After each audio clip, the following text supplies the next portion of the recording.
बिस्मिल्लाहिर्रहमानिर्रहीम, अस्सलामुअलैकुम। Welcome to smiley food और मैं हूं नाहिद।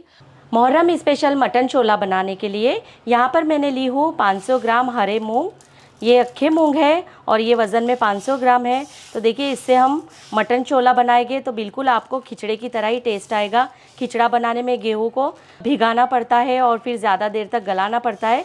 मूंग को ना ही भिगाने की ज़रूरत है, ना ही ज़्यादा देर गलाने की ज़रूरत है। ये बहुत जल्दी बनकर तैयार हो जाता है, तो खिचड़े की तरह ही टेस्ट आएगा और बहुत जल्दी बनकर तैयार हो जाएगा।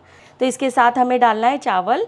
चावल आप कोई से भी चावल ले सकते हो, छोटे टुकड़े वाले भी चावल ले सकते हो या कोई भी चावल हो आपके पास तो वो ले सकते हो। चावल की क्वांटिटी आपको बहुत ज़्यादा नहीं लेना है, सिर्फ 1 कप के करीब ही चावल लेना है। बहुत ज़्यादा अगर चावल डाल देंगे ना तो खिचड़ी जैसा टेस्ट आ जाएगा। ये देखिए, चावलों को भी मिला दियो मैंने। अब इसे अच्छी तरह से मैं धो लूँगी और इसे फिर हमें बॉईल कर लेना है। गैस पर मैंने एक कुकर रख दियो, उसमें डाल देंगे धोए हुए मूंग और चावल। बिस्मिल्लाहिर्रहमानिर्रहीम।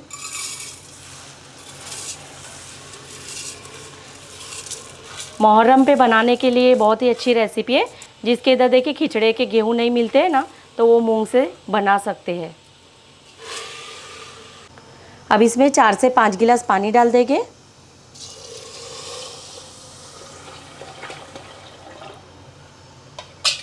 एक चम्मच नमक डाल देंगे, आधा चम्मच हल्दी पाउडर, एक टमाटर डालेंगे बड़े टुकड़े में कटा हुआ और 2 हरी मिर्ची। अच्छी तरह से मिलाकर कुकर का ढक्कन बंद कर देना है और मीडियम आंच पर 5 से 6 सीटियां लगा लेनी है। तो मूंग गल रहा है, वहाँ तक हम गोश्त का मसाला भी तैयार कर लेते हैं। मूंग को गलने के लिए साइड के गैस पे रख दी हूँ मैंने। यहाँ पर दूसरा कुकर रख दी हूँ, उसमें डालेंगे मटन। तो यहाँ पर मैंने 600 ग्राम मटन ली हूँ।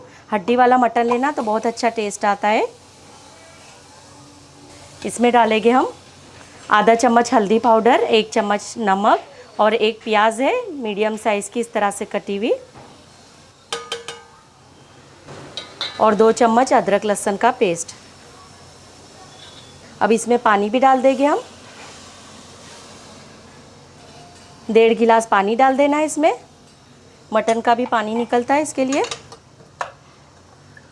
कुकर का ढक्कन लगा देंगे हम और मीडियम आंच पर गोश्त को भी गला लेना है पूरी तरह से। तो 4 से 5 सीटियां लगा लूँगी मैं।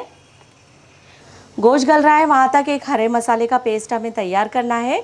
तो यहाँ पर 10 से 12 हरी मिर्ची ली हूँ मैंने, मुट्ठी भर के हरा धनिया डंडियों के साथ और मुट्ठी भर के पुदीने के पत्ते। यहाँ पर 2 इंच अदरक के टुकड़े हैं और 1 कांडी लहसुन है। इसे मिक्सर में डालकर हमें इसका थोड़ा सा पेस्ट बना लेना है। थोड़ा सा पानी भी डाल सकते हो आप इसमें। यहाँ पर देखिए हमारा हरा मसाला भी पीसकर तैयार है।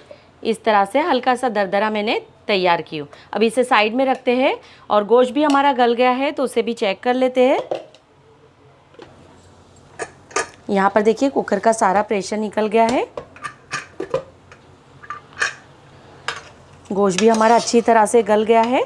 तो अभी इसे साइड में रखते हैं हम और मूंग को हमने उबालने रखे थे तो उसे भी चेक कर लेते हैं। यहाँ पर मूंग को गलते भी 5 से 6 सीटियाँ हो गई थी। देखिए प्रेशर निकल चुका है अब इसका। इसे भी चेक कर लेते हैं हम। माशाल्लाह देखिए मूंग भी गल गए हैं। तो सिर्फ 5 से 6 सीटी में मूंग हमारे अच्छी तरह से गल जाते हैं, वरना खिचड़ा बनाते तो उसे ज़्यादा टाइम लगता है। तो अब हम इसे हल्का हल्का घोट लेंगे। यहाँ पर मैंने पाव भाजी का मैशर ली हूँ, आप चाहे तो दाल घोटे की मदद से भी घोट सकते हैं। थोड़े से ना मूंग के दाने अक्खे भी दिखना चाहिए तो टेक्सचर बहुत अच्छा लगेगा, क्योंकि मूंग तो अच्छे से गल गए हैं। थोड़ा घोटेंगे, थोड़े खड़े दाने रखेंगे ताकि खिचड़े की तरह उसका टेक्सचर दिखे।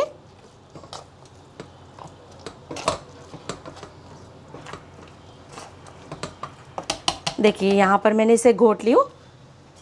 अब इसे भी साइड पे कर देते हैं और बड़ा सा पतीला रख देते हैं छोले का बघार करने के लिए। गैस पर मैंने बड़ा सा पतीला रख दी हूँ, क्योंकि इसमें मूंग भी आएंगे और मटन का मसाला भी आएगा। उसमें डालेंगे हम आधी प्याली तेल। तेल को अच्छी तरह से गर्म होने देना है। तेल गर्म हो चुका है। सबसे पहले इसमें थोड़े से कड़ी पत्ते डालेंगे हम। बिस्मिल्लाहिर्रहमानिर्रहीम।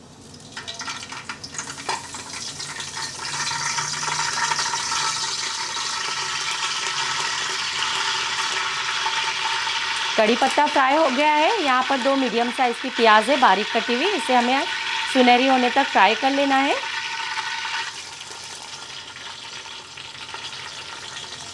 साथ ही में कुछ खड़े मसाले भी डालेंगे।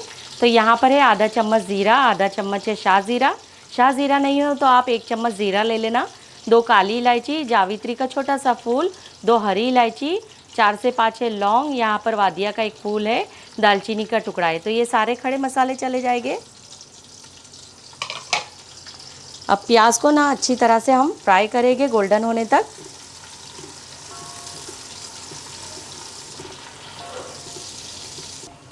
यहाँ पर देखिए प्याज गोल्डन होने लगी है। आप इस टाइम पर ना ज़्यादा प्याज डाल के गोल्डन फ्राई करके निकाल सकते हो। जब हमारा मटन छोला बन जाएगा तो ऊपर से डालकर खा सकते हो, लेकिन पहले से मेरे पास यहाँ पर तली हुई प्याज है तो मैं इसमें से निकाल नहीं रही हूँ। देखिए प्याज बहुत अच्छे से फ्राई हो गई है। अब इसमें डालेंगे हम हरे मसाले का पेस्ट जो हमने बना कर रखा है। तो सारा हरे मसाले का पेस्ट डाल देना है और हरे मसाले को भी अच्छी तरह से प्याज के साथ फ्राई करना है। माशाल्लाह इतनी बेहतरीन खुशबू आ रही है ना अभी से कि आप जब घर पर बनाओगे ना तभी आपको पता चलेगा। इसी के साथ थोड़े सूखे मसाले भी डाल देंगे हम, ताकि सूखे मसालों की भी अच्छी तरह से भुनाई हो जाए। तो देखिए सूखे मसाले में मैंने ली हूँ यहाँ पर तो 1 चम्मच है भुने हुए ज़ीरे का पाउडर, 1 चम्मच फुल भर के धनिया पाउडर, 1 चम्मच है मटन मसाला। आप बाज़ार का कोई भी रेडीमेड गरम मसाला ले सकते हो। और यहाँ पर 1 चम्मच है चाट मसाला पाउडर, इससे ना बहुत ही अच्छा चटपटा फ्लेवर आएगा। आधा चम्मच है यहाँ पर काली मिर्ची का पाउडर। तो ये सारे सूखे मसाले डाल देना है।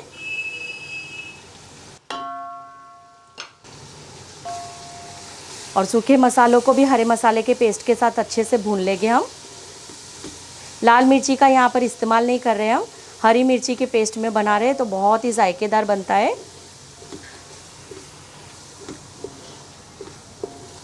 2 से 3 मिनट के लिए धीमी आंच पर मैं इसकी भुनाई कर लेती हूँ। यहाँ पर देखिए मसाले की भी अच्छी तरह से भुनाई कर ली हूँ मैंने।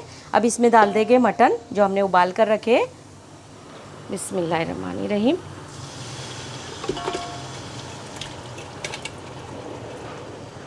कुकर में थोड़ा पानी डालकर हम निकाल लेंगे। तो आधा गिलास में पानी डाल रही हूँ।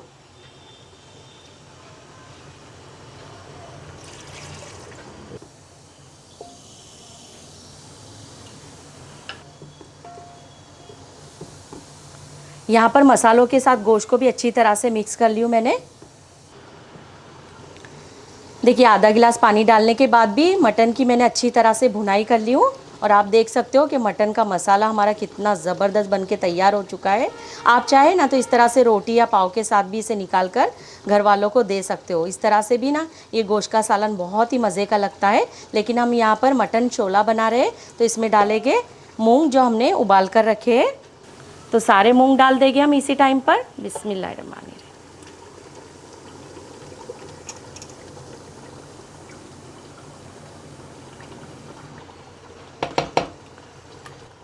यहाँ पर सभी मूंग को मैंने डाल दी इसमें। साथ ही में इसमें 2 नींबू का रस भी डाल देंगे, इससे भी बहुत अच्छा चटपटा सा फ्लेवर आ जाता है। सभी चीज़ों को मिक्स कर लेंगे हम ताकि मटन का जो मसाला है वो हमारे मूंग के अंदर अच्छा सा टेस्ट आ जाए उसका। ये देखिए अभी से कितना मज़ेदार दिख रहा है, बिल्कुल खिचड़े की तरह इसका लुक दिख रहा है।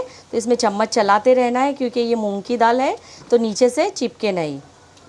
इस टाइम पर ना आप पानी अपने हिसाब से एडजस्ट कर सकते हो, आपको कितना पतला गाढ़ा खाना है उस हिसाब से। तो यहाँ पर देखिए मुझे पानी डालने की ज़रूरत नहीं लग रही है। आपको अगर लगे तो आप चाहे तो 1-2 गिलास पानी गर्म करके भी डाल सकते हो या फिर इसी में पतीले में डाल दोगे तो अच्छी तरह से इसमें जोश आ जाएगा, ये अच्छी तरह से उकल जाएगा। तो इस टाइम पर हम नमक चेक कर लेंगे। यहाँ पर थोड़ा सा नमक और डाल रही हूँ मैं। हमने मूंग और गोश्त गलाते टाइम पे भी नमक डाले थे तो आप अपने टेस्ट के हिसाब से डाल देना। जो लोग देखिए खिचड़ा खाने के शौकीन हैं तो वो इस तरह से मूंग का मटन छोला ज़रूर बनाइएगा। काफ़ी टेस्टी भी लगता है और बहुत ही हेल्दी भी है। और देखिए बिल्कुल आपको खिचड़े की तरह ही इसका टेस्ट आएगा।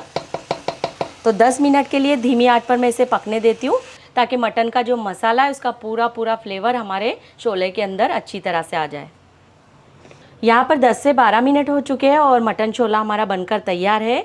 तो गैस बंद करने के बाद हम डालेंगे इस पर थोड़ा सा देसी घी। तो ये पूरी तरह से ऑप्शनल है, 1 से 2 चम्मच। इससे खुशबू और भी अच्छी आएगी और जायका भी बड़ा अच्छा लगता है।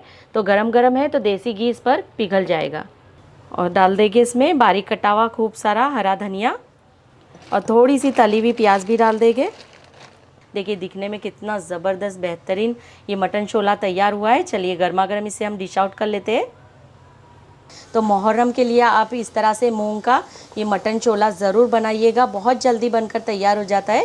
और माशाल्लाह देखिए कितना ज़बरदस्त दिख रहा है, बिल्कुल खिचड़े की तरह ही लग रहा है ना। खाने में भी ये बड़ा ही टेस्टी लगता है।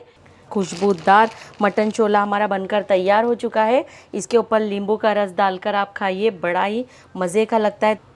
ऊपर से खाने के लिए यहाँ पर मैंने देखिए फ्राई की हुई प्याज, हरा धनिया और कुछ नींबू की स्लाइस काट कर रखी हूँ। ऊपर से डालकर खाएंगे तो और भी ज़्यादा मज़ा आएगा।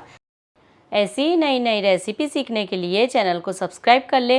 रेसिपी पसंद आई हो तो वीडियो को लाइक करें, अपने दोस्तों और रिश्तेदारों में ज़्यादा से ज़्यादा शेयर करें। अपना बहुत सारा ख्याल रखें, दुआओं में हमें भी याद रखें। फिर मिलते हैं इंशाल्लाह एक नई रेसिपी के साथ। अल्लाह हाफिज़।